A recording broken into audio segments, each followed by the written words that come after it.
Hello नमस्ते guys, हामी चाहिँ 775 मोटरले चाहिँ एउटा वाटर पम्प बनाऊ भनेर यहाँ फिट गर्दैछु। वाटर पम्प घरमा घरमै बनाउनु पऱ्यो वाटर पम्प भनेर एउटा मोटर थियो त्यही भएर यसलाई यसरी अब छोप्नु पऱ्यो नि त, वाटर प्रुफ बनाउनु पऱ्यो।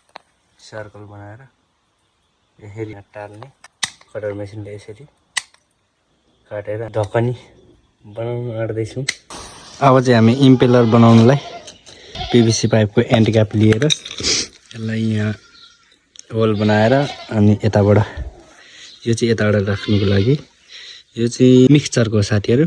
यसको बुस पनि हुन्छ, त्यो बुस लगाएपछि 100% वाटरप्रुफ हुन्छ। त्यही भएर हामीले 100% वाटरप्रुफवाला पम्प बनाउन आँटेको।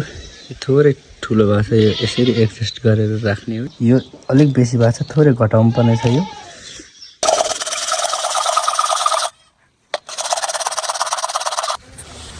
यो राउन्ड पाता चाहिँ हामी यो एम्पेलरको बुस अड्याउनुको लागि बनाउँदैछौँ। यो यहाँ यसमा लाएर यसरी लाएर यो यसरी ढाक्नुपर्ने हुन्छ। पिभिसी पाइपको दुईटा काटेर यहाँ लायौँ। यो चाहिँ इम्पेलरको लागि हो। अब यो चाहिँ यसरी सेट हुन्छ साथीहरू।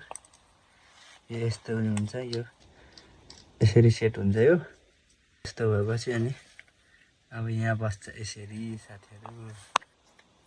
अनि यहाँबाट अब एउटा पाल बनाएर यो पाइप हाल्नुपर्छ पानी निक्लिनुको लागि। यो चाहिँ यहाँबाट पानी इन हुन्छ, आउटको लागि यो धुलो बनाएर यो पाइप सानो पाइप यसरी लाउनु पऱ्यो भनेर यहाँ। त्यही भएर मलाई एकदम अप्ठ्यारो भयो यो लागि साथीहरू। त्यो पनि म जुगाड गर्दैछु कसरी हुन्छ कि भनेर। अनि अब यसलाई पनि त्यही साइजको यसरी बनाएर हाल्नु पर्छ। हामीले चाहिँ यसलाई फेभी टाइट यो लाएर टालिसक्यो साथीहरू। यसलाई पनि यहाँ लाएर टालेछौँ। वाटरप्रुफ बनाउनुको लागि हो यो चाहिँ। यसमा पनि वासर लाउनु पऱ्यो पानी नछिरोस् भनेर। यो फेभिक्विक हालेर टालेको छौँ। यो चाहिँ यहाँबाट इन हुन्छ पानी, यहाँबाट आउट हुन्छ। आउटको लागि अलिक सानो राखिदिएको, इनको लागि अलिक ठुलो। यहाँ चाहिँ हामीले एमसिल लाएर जोइन्ट गरेको साथीहरू। एमसिल चाहिँ एकदम बलियो हुन्छ, वाटरप्रुफ पनि हुन्छ 100%। त्यही भएर एमसिल लाएर जोडेको साथीहरू। पछि भविष्यमा गएर नछुटोस् नबिग्रियोस् भनेर हो। यहाँ पनि एमसिल लाएर फिक्स गर्दैछु साथीहरू। अनि यिनीहरूमा पनि एमसिल सबैमा लाएर फिक्स गरिदिइसकेको छु। अब यो सुक्नुलाई 7-8 घन्टा लाग्छ। यहाँबाट पनि पानी नजाओस् भनेर एमसिल लगाइदिएछु साथीहरू। सबमा एमसिल युज गर्दैछु। फेभिक्विकले सुरुमा टाल्दैछौँ साथीहरू हामी। यो चाहिँ बसोस् आफ्नो ठाउँमा भनेर। घुमेछ कि छैन यसरी चेक गर्नुपर्छ। एकदम मजाले कहीँ पनि नछिकन घुमेछ। यो भित्रको इम्पेलर पङ्खा हुन्छ त्यो हामी एमसिल लाएर टाइट गरिदिनेछौँ। हाम्रो पानी तान्ने यहाँबाट इन र यताबाट आउट पानी तान्ने इम्पेलर अथवा पानी तान्ने मोटर चाहिँ रेडी भयो। अब यसमा मोटर जोड्नुपर्छ। यो 775 मोटर हो। यो सकेटमा जोड्नुको लागि चाहिँ हामीलाई केही जुगाड गर्नुपर्ने छ। त्यो जुगाडको लागि मैले यहाँ डट पेनको खोलको रेडी गर्दैछु साथीहरू। पानीले पनि आगोले पनि नखाने गरी बनाउनु पर्ने हुन्छ साथीहरू। यो अब हामीसँग साफ्टर छैन, अनि साफ्टरको ठाउँमा यो लगाउँ भनेर डट पेनको बनाएको छौँ हामीले। यो अझै पनि गिलै छ, यो सुक्नुलाई चाहिँ निकै लाग्छ टाइम। यसलाई फिक्स गर्दैछौँ मोटर राखेर साथीहरू।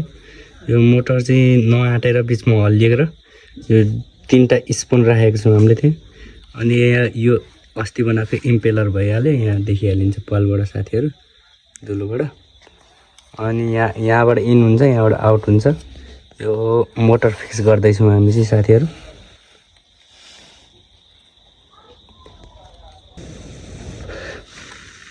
नहलियोस् भनेर साथीहरू। यो चाहिँ अब एउटामा लाउनु बाँकी हामीले ग्लु साथीहरू। यो चाहिँ यहाँ जोडेको छ हामीले, यहाँ पनि अब हाम्रो दर खालको केले टाल्नुपर्ने हुन्छ।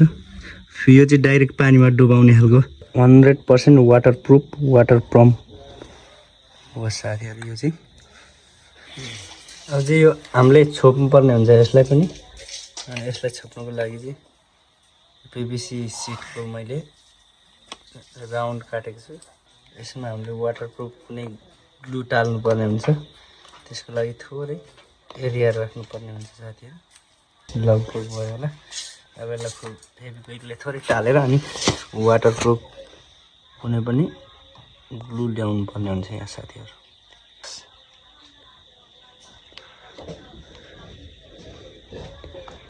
यसरी हामीले एमसिल लगाइसक्यौँ। यो चाहिँ एमसिल हो साथीहरू। यो चाहिँ एकदमै बलियो हुन्छ। यसले चाहिँ फलाम पनि टाँस्छ साथीहरू। यसरी यहाँ पछाडि पनि हाल्नुपर्छ साथीहरू। यहाँबाट पनि नभए पानी छिर्ने सम्भावना हुन्छ। भित्र हाम्रो मोटर छ, त्यही भएर त्यो मोटर चाहिँ पानी छिरेपछि बिग्रिन्छ। आज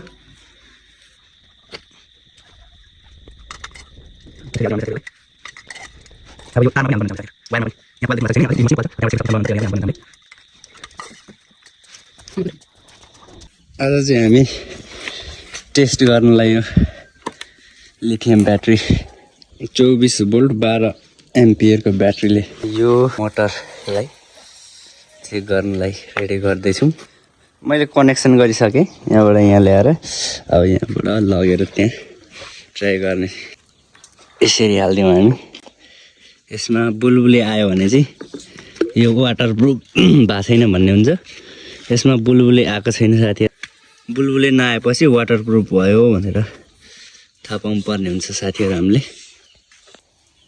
हामीले चाहिँ आज घरमा बनाएको होममेड वाटर पम्प ट्राई गर्दैछौँ साथीहरू। के हुन्छ कस्तो बनाएको छु भनेर।